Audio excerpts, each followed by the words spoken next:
La aguja bailaba entre los dedos de Luanda, delgada y ágil como varas de bambú al viento. Cada punto era un suspiro, cada línea un secreto que la dama nunca sospecharía. La habitación de la mansión olía a cera de abejas y a lavanda, pero bajo las uñas de la esclava todavía flotaba el olor acre de la tierra mojada, el hollín de las habitaciones de los esclavos, el sudor que le corría por la espalda mientras recogía algodón bajo el sol del mediodía. La joven doña Clara soñaba con su ajuar de boda como quien sueña con el cielo, blanco, inmaculado, intocable. Pero Luanda sabía que ningún tejido era puro. Hasta el lino más blanco lleva las marcas de quienes lo hilaron, de quienes lo teñieron, de quienes lo estiraron en el telar con manos cansadas. Y ella, que cosía desde que tenía memoria, conocía cada hilo de esa tela como conocía las cicatrices de su propia espalda. La primera hoja fue fácil. Flores pequeñas y delicadas, las que amaban a las damas, rosas, jazmines, cosas que no formaban granos, no apestaban, no se ensuciaban las manos. Pero cuando la señora salió a tomar el té con sus visitas, Luanda sacó de la bolsa de tela escondida bajo su falda un ovillo de hilo rojo, grueso como venas. Y empezó a bordar en la esquina oculta de la sábana, donde la costura se uniría al dobladillo. No eran flores. Era un hombre de espaldas encorvado con un manojo de caña de azúcar en las manos. La línea roja corría como sangre por los surcos de su espalda desnuda.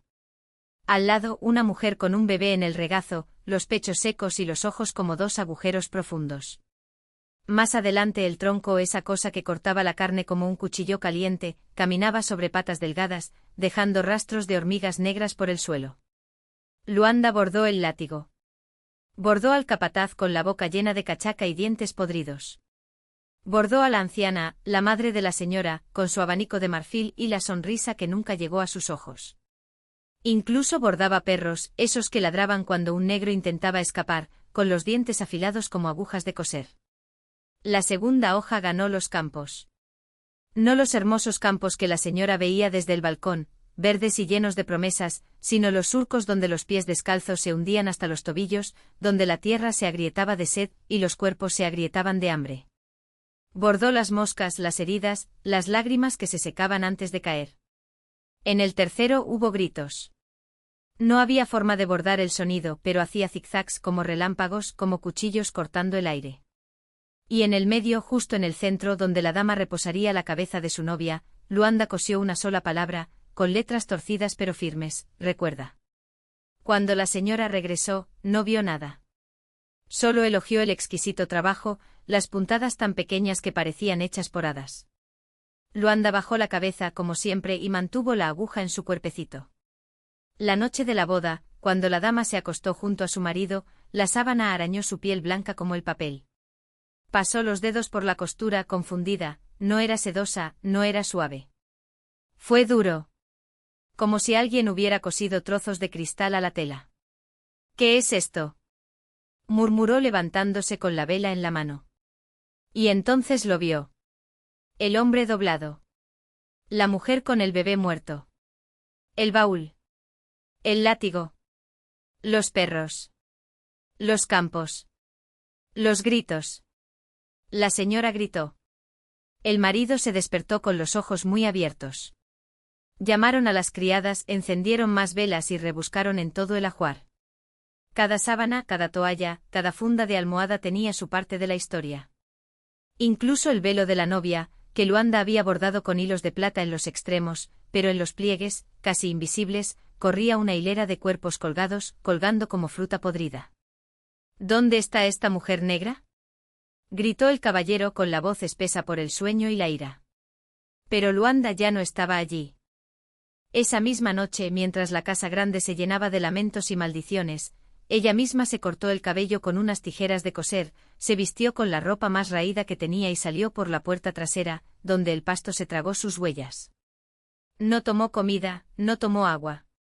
Solo la aguja clavada en el pelo corto como un pequeño cuchillo. Cuentan que años después, a lo lejos, apareció una mujer negra en los mercados vendiendo telas bordadas.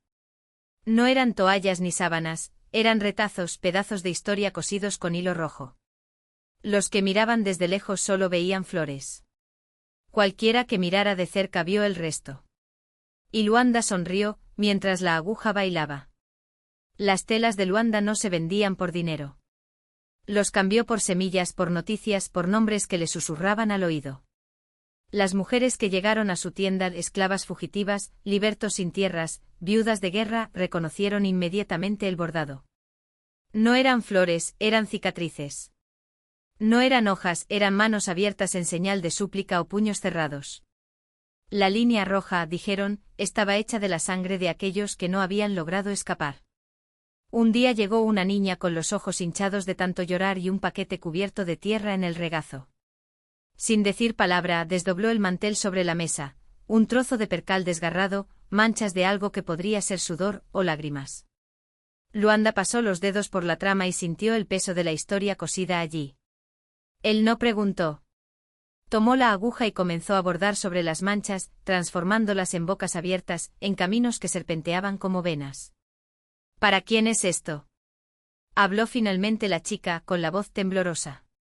Para que te quedes, respondió Luanda, sin levantar la vista. O para que lo entierres. La niña optó por enterrar. Y Luanda siguió bordando, mientras el viento llevaba el olor a tierra removida. Pasaron los años y los rumores se difundieron como rumores. Llegaron a manos de amos que al desdoblarlos solo veían flores y no entendían por qué los esclavos de la casa lloraban al tocarlos. Llegaron a los quilombos donde las personas mayores pasaban los dedos por los hilos y murmuraban, esta es Luanda. La que cose lo que la boca no puede decir. Hasta que un día un hombre blanco con un sombrero fino y botas limpias, se detuvo frente a la tienda. No se parecía a los demás clientes, no sudaba, no miraba a su alrededor, no sostenía el paquete contra su pecho como si fuera un secreto. Él sonrió y sacó un reloj de su bolsillo. Me enteré de un trabajo muy privado, dijo dejando la palabra en el aire. Algo que solo tú haces. Luanda no respondió. Continuó bordando mientras la aguja subía y bajaba como un corazón palpitante. El hombre colocó una moneda de plata sobre la mesa. No fue un intercambio. Fue una orden. Necesito un paño, insistió. Uno que cuente una historia que nadie más debería saber. Finalmente levantó la vista. No hacia él, sino más allá, donde el polvo danzaba en el aire cálido. Luego lentamente cogió la moneda y la mordió. El metal dejó un sabor amargo en la lengua. La historia no se borda por dinero, afirmó. La historia está bordada de sangre. El hombre se rió como si hubiera hecho una broma. Pero cuando Luanda se clavó la aguja en el dedo y dejó caer una gota roja sobre la tela blanca, dejó de reír. La línea empezó a moverse por sí sola. O eso parecía. Porque a Luanda no le temblaron las manos, ni sus ojos parpadearon, y lo que allí nació no fueron flores, ni manos, ni caminos, fue un rostro. Un rostro que el hombre reconoció incluso antes de que estuviera completo. Él retrocedió. Tropezó con su propia sombra. Y cuando intentó gritar, descubrió que tenía la garganta llena de hilos. Luanda no miró hacia atrás mientras caía. Continuó bordando porque siempre había más historias que coser. Y la aguja afilada como un cuchillo pequeño, no dejaba de bailar. El hombre se retorcía en el suelo, sus dedos arañaban el suelo de tierra apisonada mientras el hilo oscuro se enroscaba alrededor de su lengua, atrayéndolo hacia la tela como un pez en una red. A Luanda no le importaba.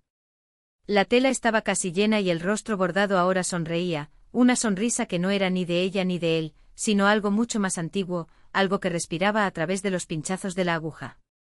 Fuera de la cabaña, el viento aullaba como un perro hambriento. Las paredes de arcilla temblaron, pero las velas no se apagaron. Ardían en azul, un color que no existía en el mundo de los vivos, y el humo dibujaba figuras en el aire, manos incorpóreas, bocas sin voz, ojos que se movían lentamente como si buscaran una salida. Luanda sabía que estaban allí. Siempre lo fueron. Espera. Terminó el último punto y cortó el hilo con los dientes. La tela cayó de sus manos, pero no tocó el suelo, flotó, ligera como una hoja muerta, hasta posarse sobre el cuerpo del hombre. Cuando la línea lo envolvió por completo, dejó de luchar.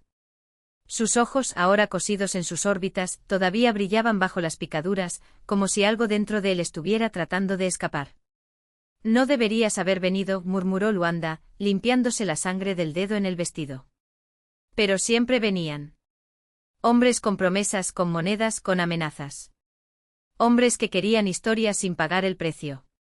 Y ella, que había aprendido de su abuela que las historias no eran para contarlas, sino para desenterrarlas, seguía allí, sentada a la luz de las velas azules, esperando la siguiente. Afuera, la tierra se abrió. No fue un sonido, no fue un temblor, fue un suspiro, largo y húmedo como si el ve. La noche estaba entreabierta. Algo emergió del agujero, trayendo consigo olor a raíces podridas y huesos viejos. No era ni un hombre ni una bestia. Era una cosa de retales, cosida apresuradamente con mechones de cabello y uñas, y sus pasos no hacían ruido porque no tenía pies, solo puntas de hilo que se arrastraban, tejiendo el suelo a su paso. Luanda no se levantó. Sabía que no era para ella.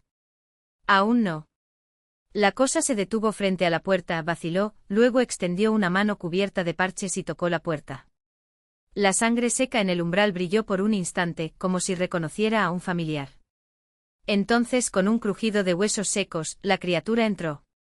El hombre en el suelo empezó a temblar de nuevo. La línea que lo rodeaba ahora latía, como venas. La cosa se agachó a su lado y, con dedos que parecían agujas, empezó a deshacer los puntos. No con cuidado, con hambre. Cada hilo que se soltaba se llevaba consigo un pedazo del hombre, primero el recuerdo de su propio nombre, luego el sonido de la voz de su madre, luego el sabor del miedo. Cuando terminó, lo único que quedó fue un capullo de piel vacío, y la cosa lo enrolló como un ovillo de lana y lo guardó en su propio bolsillo.